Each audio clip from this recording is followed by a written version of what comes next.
This is the Jocko Underground podcast number 25.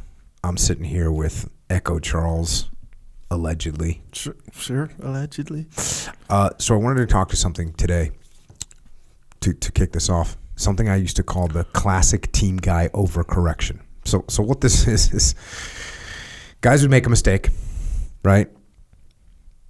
What a platoon would, or a platoon leader, or a squad leader, or a fire team leader. Someone would make a mistake on a run. This is in the advanced SEAL training, and I'd give them some kind of corrective measures, right? I would give them some feedback and some corrective measures that they could take, and 9 times out of 10 they would do an overcorrection. Which I would then call the classic team guy overcorrection, because that would be the next thing I'd tell them. I'd be, hey, you just did a classic team guy overcorrection. Mm-hmm.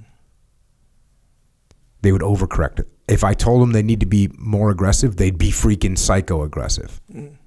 If I told them their plan was too simple, they'd go hyper-complex. If I told them their plan was too complex, they'd make it so simple it wouldn't get you anywhere. If I told them they were too loud moving to the target, they would be so quiet that it would take them an extra hour and it would fail.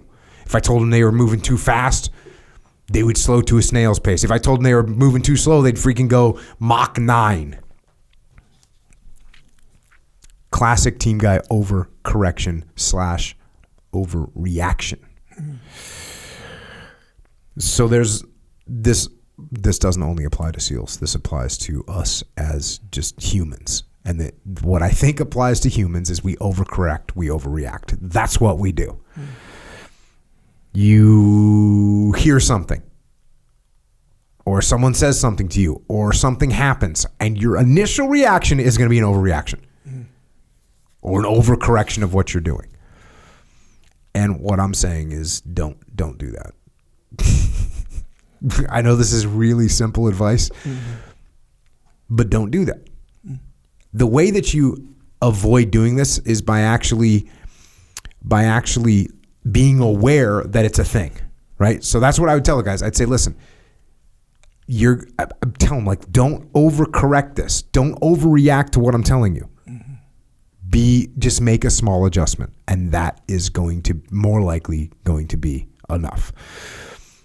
The first report from the battlefield is always wrong. This is just another additional statement. When you hear something for the first time, it's probably wrong. And I've talked before about the reasons it's wrong. It's wrong because you're hearing one person's perspective. Mm-hmm. So if something happens out on the battlefield and you give me a report, the only angle that you see is your angle. So how can that angle possibly see everything or give a complete picture? The answer is it can't. What about the fact that you're super emotional? That's all wrapped up in the first report. So the first report's not right. And so when you hear something for the first time, don't overreact to it. Don't overcorrect it. What else happens? The emotional part, that's the driver of your reaction. So it's already out of control. Something happens and you react to it. It's an emotional response. That's the initial response, is an emotional one. So it's too much. So guess what we have to do? We have to counter that. We have to counter the overreaction. Guess what happens when we counter the overreaction? We overreact in the other direction. And we end up porpoising, which I explained to Dave Burke the other day. Good deal, Dave. Yes. We're a little too deep in the water on our dive rig, so we come up. And when we come up, we overcorrect, and now we're too shallow in the water, so then we overcorrect going back down. We end up porpoising, wasting a bunch of time and energy, and it's bad. So what I'm saying here is stay balanced. Don't stay calm. Stay balanced, stay calm. Don't overreact. It's a really simple concept, and it makes a big difference in the way your world goes forth. Yeah, that's caught something you said, which kind of made a lot of sense. When you got to be aware of the circumstances in which you are reacting. In all likelihood, overreacting, right? Just being aware of it. Just being aware. That's kind of the biggest step, because it's simple but not easy, right? Yeah. It's not easy because that thing creeps out of nowhere sometimes. So you want to create a trigger in your mind that when something happens, you got to say to yourself, don't overreact. Okay, so I thought about that. The very next question is like, when do you, like, you kind of do this pretty naturally. I'm assuming you've been doing this for a long time, where you could essentially detach, right? Like, remember, you know how we'll talk off air about how detaching is essentially a superpower. So when did you realize, oh yeah, I'll just detach from an emotional standpoint when you're just talking to like people? I guess, yeah. Like when did you realize that? Because you can be like, think about like, oh yeah, I just detach. But then it's like, what do I think about detaching all day, every day? No, that's not realistic. So it's like, what are the triggers? Like when did you realize like, okay, I can do this? I realized I needed to detach when I wrote about leadership strategy and tactics on the oil rig, all that stuff. Yeah. But then I very quickly realized that it paid off in every situation, including having conversations with another human being, including anytime I started getting emotional. Because if you think about why were all those guys staring down their weapons? Yeah, because they were engrossed in what was in front of them, and I realized that was a bad thing. So I just stopped doing that. Yeah, the temper thing and the emotional thing. I mean, how many times? I guess really when I saw the platoon commander that we had a mutiny against, and he was real emotional, and I recognized how bad that was. And then when Delta Charlie came in, not emotional, cool. Yeah, and I realized how cool it was to be cool. Okay, there you go. That is exactly what I was wondering. So that contrast in that environment where you were just paying attention. Yeah. And then you get that contrast, those two situations back to back. It's like, oh, yeah, man. The thing that's hard for me to explain or hard for me to pinpoint is why I was paying attention. That's the thing that's a little bit strange, maybe puts me a little bit outside the ordinary box. Not saying good or bad. I'm just saying the fact that I was paying attention to that is a little strange. Yeah, it seems like when you kind of put it all together, it does make sense. Not to say that this is the explanation, but you know how, like you said, you were always aware that you just wanted to be a good SEAL, and then you'd like look at people and be like, oh, I don't want to be like that, or oh, like that, because kind of like you were looking for the model of good SEAL. You had like some kind of ambiguous model in your head, had an idea, then tried to hone it. Yeah, and then when you saw actual people, you're like, oh, there it is, and you're almost like mentally taking notes the whole time because you had that innate like desire to know that. And you know how that works with kind of everything, if you want to know about something or you're interested in something, you're always on the lookout for it kind of thing. So then you get this guy who you're just taking notes on how not to be. Yeah. Then you get that stark contrast. You're like, oh, Delta I see. Charlie. So it's like just seared in your brain, a little bit more. That makes sense. And the oil rig story, I remember that and I'm like, cool. But then like, I guess translating that into like an emotional kind of situation where like, just even everyday stuff with your friends or like with your wife or whoever, and they say something, use the wrong tone with you or something. Come on, bro. It's not as obvious. I just saw so many loser situations like that. Yeah. You know what I'm saying? Even in like a SEAL platoon, which is my whole life at that time, right? A SEAL platoon is it. I would see somebody lose their temper and be like, oh, you're losing your temper right now. Like, imagine this. Here's a really good example because it's a really good example.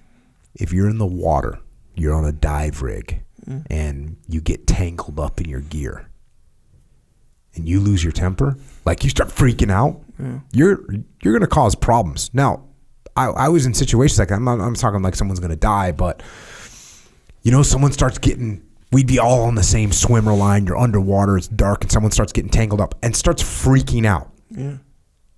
Like, bro, they start pulling stuff. Freaking idiots, bro. And so I remember thinking, like, what, dude, if you are going to act like that, you're an idiot. Yeah. So the ability to remain calm is, and by remaining calm, you're detached, right? You can't. They're one and the same almost. Yeah. Remain calm, be detached. But yeah, I remember seeing guys freak out about, especially underwater, because everybody knows, and there is that element. I said no one's going to die, but everybody kind of knows if you're underwater and you have a situation unfold and you freak out, your chances of survival are going down, not up. Yeah. So you have to learn to maintain your composure in the water. And if you can learn to maintain your composure in the water, and you know that's going to help your survivability, well, then guess what? When I'm on land, guess what I should do? Maintain my calm. It's true. Help my survivability. Yeah. Yeah, that kind of, it indicates that you kind of just start to see it everywhere, where detaching, boom, that's just like this very valuable thing. It's pretty rare. I mean, in my experience, anyway, I don't know about yours, but it's pretty rare that someone can actively do it that reliably like you. So then you get, boom, being aware of it, right? And then that's when you can correct appropriately. Yeah. Bruh. So you ever drank a THC drink? It's like a weed, like you got weed brownies. No. Okay, so I was at this meeting, right? With actually remember Brian Moore? Yes. Okay, so I was in a meeting with him about some website stuff long time ago, and he's like, "Oh yeah, I got prescribed these sodas, pomegranate flavored sodas, but they're weed infused or whatever." I was like, "Oh yeah, I never had that, whatever." He's like, "You want one?" I was like, "Yeah, whatever. I'm down for the cause." So I drink it, and I don't even drink the whole thing. And here's the thing: I'm used to like beer. Out of the, but in alcohol where you drink it and like a couple seconds later you feel it already, it's like that kind. But it's not like that with a weed infused soda. It like goes in, it tastes like regular soda. I'm like, oh, whatever. I don't feel nothing. This thing is probably weak, Bruh, 45 minutes later, like it just all hits me at once, and I didn't even drink the whole thing, like maybe half, maybe 3/4 of it or whatever, and it hits me all at once, and I'm like, all like the bad feelings that you get that people say about weed, that's what I was feeling. Like paranoid for no reason. Just out of it. Like couldn't really pay attention. Couldn't remember what I was about to say and all this stuff. But I'm battling through the meeting, right? And then Brian goes, "Oh," he's like, "Bro, are you feeling that? Because I'm kind of feeling mine. Are you feeling it?" And I'm thinking, "Oh, cool, that's good." He doesn't realize like how much I'm feeling it. So I'm like, I was like, "Oh yeah, I'm feeling it, whatever." But by the time it was time for me to leave, I was in no condition to function as a human being. So point is to my story. So I'm driving home. I don't know if I should have been driving. It didn't feel like it was impairing my ability to drive, but my mental state was like the opposite of detached. Like I was so like in my head, right?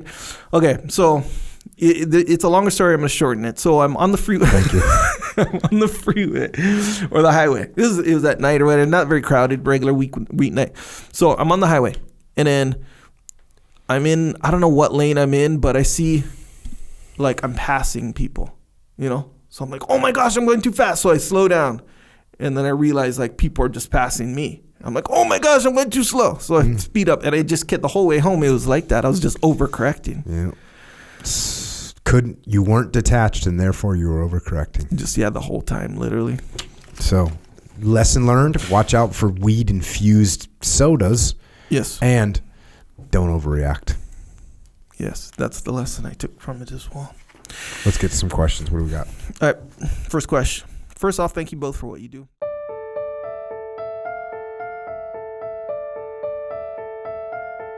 That is a little excerpt of what we are doing on the Jocko Underground podcast. So if you want to continue to listen, go to jockounderground.com and subscribe. And we're doing this to mitigate our reliance on external platforms so we are not subject to their control. And we're doing it so we can give you more control, more interaction, more direct connections, better communications with us, strengthen this legion of troopers that are in the game with us. So thank you. It's jockounderground.com. It costs $8.18 a month. And if you can't afford to support us, we can still support you. Just email assistance@jockounderground.com and we'll get you taken care of. Until then, we will see you mobilized underground.